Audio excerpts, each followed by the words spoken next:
Shades is a dedicated queer-friendly, in terms of it not being autonomous, club within the University of Sydney Union. It organises primarily social events, so the way that has kind of happened since its inception in, I think, 2010, is parties, basically. So usually a party every month. In the last year or so, it's kind of gone down to usually a couple a semester. The parties that Shades hosts normally are off campus. A couple tend to be on campus, so things like the Glitter Gala. So normally those are events that are organised not just by Shades, but also in conjunction with the kind of USU events portfolio and things like that.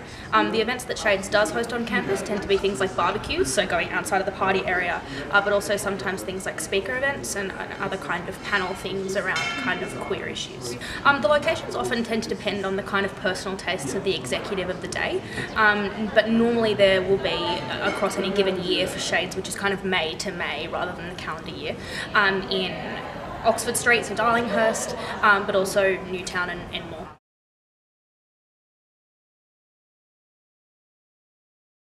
So the effect of the lockout laws has been, I think, multifaceted in kind of how it's affected at least how Shades is operated. The first is that in particular suburbs and particularly larger venues are having to, or not having to necessarily, but are becoming a little bit straight-washed as far as I can tell. So venues that used to be really huge fans of hosting Shades events, like Zanzibar on King Street, for instance, has split into smaller bars that seem to be separate of one another. So what that means is that, first of all, Zanzibar on that particular venue has totally rebranded. It's now called Webster's, I think, and they are, on their website at least, markedly less catering to the queer community specifically, and that's been seen in us being less able to kind of get bookings with them. In fact, they actually denied a booking from us for a Glitter Gala after party. I think the changes of the lockouts and the kind of overflow that has happened to suburbs like Darlinghurst and Newtown and Enmore have been quite diverse and quite multifaceted. Things like the overflow have meant that previously bigger venues that would be host to really big things like Shades parties are now having to kind of cater to groups other than the kind of queer community that would previously be virtually the only ones using them. So venues like the Imperial and places on Oxford Street like the Midnight Shift or the Oxford Hotel are seemingly host to more and more parties that aren't like queer specific.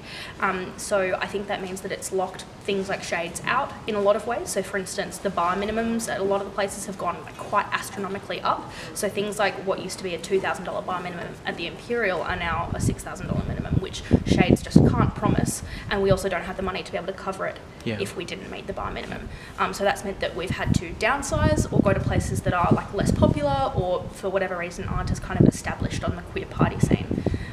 It's also done things like, because of that, forcing people into smaller venues. It's kind of fragmented the types of groups that have cropped up and are catering to the kind of queer community, particularly the more youth or student queer community. So Shades isn't hosting those kind of 600 people parties anymore. It's kind of 200 people parties at smaller places in the city or on King Street. So places like the Sly Fox are becoming increasingly important to our ability to actually continue to host parties at all.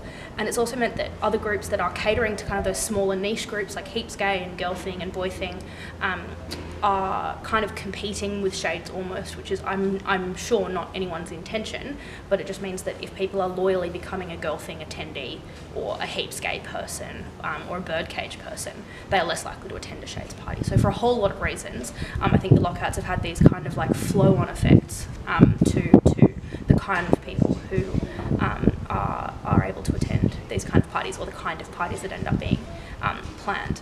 I think then the other kind of sociological effect, I guess, of the lockouts has been the kind of people who are in those suburbs at all.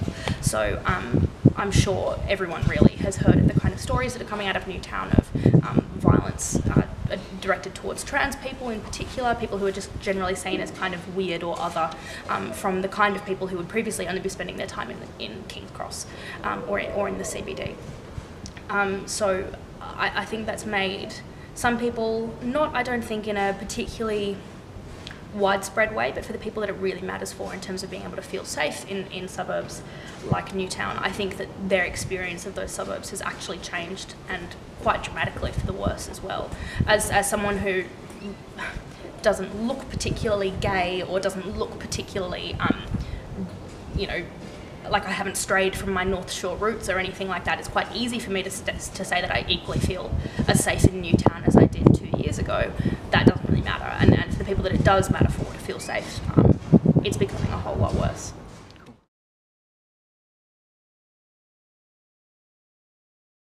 I think that it puts a new responsibility on groups like Shades and Heaps Game, Girl Thing and Boy Thing and Birdcage to go out of their way to organise safe spaces. So whether it be, for instance, venues with discreet entries, I think that's one thing that those kind of organisations can do of their own accord that make those kind of events safer and kind of can ensure that those suburbs still do offer a safe space, even if it means that that person might feel a little bit more threatened walking up King Street.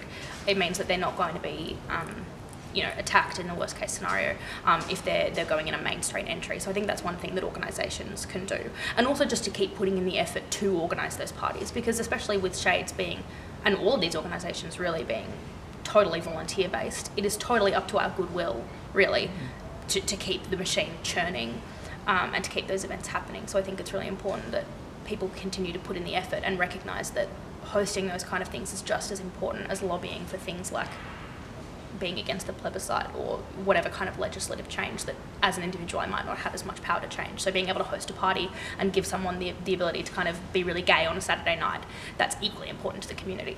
I think in terms of what else can be done, sure, like if we could all reverse the lockouts, that would be really, really grand, but I don't think it's going to happen.